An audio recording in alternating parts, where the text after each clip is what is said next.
মেয়েদের জীবনটা কতটা পরিবর্তনশীল, তাই না?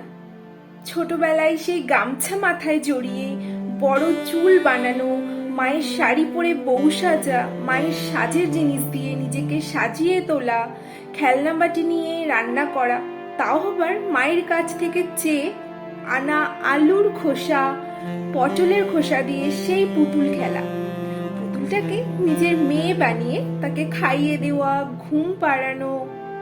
তখন মনে হতো কবে বড় হব। বড় হয়ে ওঠা তার হয়তো সবচেয়ে সুন্দর।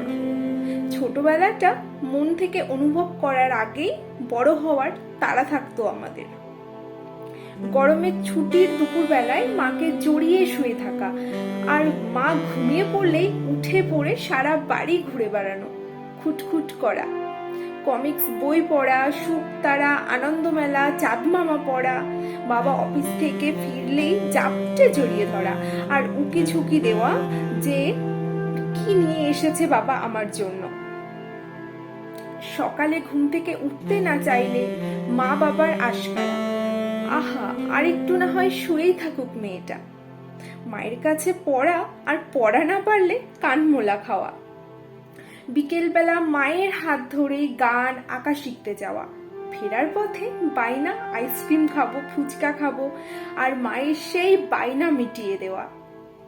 পুজোর সময় অনেক অনেক জামা পাওয়া, আর স্কুল বন্ধুদের সাথে গুনে গুনে ঠিক কটা জামা হয়েছে সেই গল্প বলা। পুজোর দিনগুলো মা বাবার সাথে ঠাকুর দেখা, আর হাজারো বায়না। সেই কটা দিন যেন মা বাবার সব ইচ্ছে পূরণ করতো আমাদের। না পড়া না স্কুল, শুধুই মজা, খেলা আর বেড়ানো, মায়ের হাতে দারুণ দারুণ রান্না। কিন্তু আমাদের মেয়েদের জীবনটা কি এতই সহজ?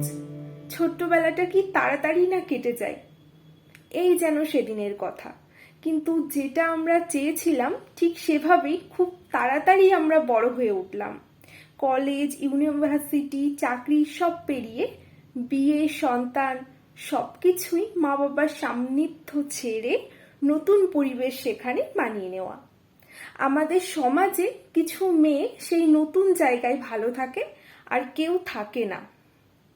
কাউকে লড়াই করে বাঁচতে হয়, আর কেউ খুব স্বাধীনভাবেই বাঁচে। কেউ কেউ অত্যাচারিত হতে হতে প্রাণ দেয়, আর কেউ সারা জীবন স্যাক্রিফাইস করেই কাটিয়ে দেয়। তবে মেয়েটা ভালো থাকুক আর খারাপ, সে তার ছোটবেলাটা কখনো ভুলতে পারে না। তার সাধের খেলনা বাটি, পুতুল, প্রত্যেকটা জিনিস সে মিস করে।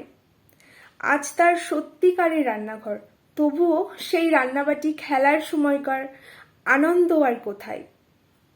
আজ তার কাছে জীবন্ত পুতুল আছে, তবুও তার মেয়ে যখন পুতুল নিয়ে খেলে, সেই খেলার সুপ্ত ইচ্ছাটা আবার জেগে ওঠে তার মনে। আজ তার অনেক দায়িত্ব, বেলা অবধি শুয়ে থাকাটা সুযোগ হলেও মন সায় দেয় না, তাই না? হাজারো নতুন নতুন সম্পর্কের ভিড়ে নিজেই যেন হারিয়ে গেছে মেয়েটা।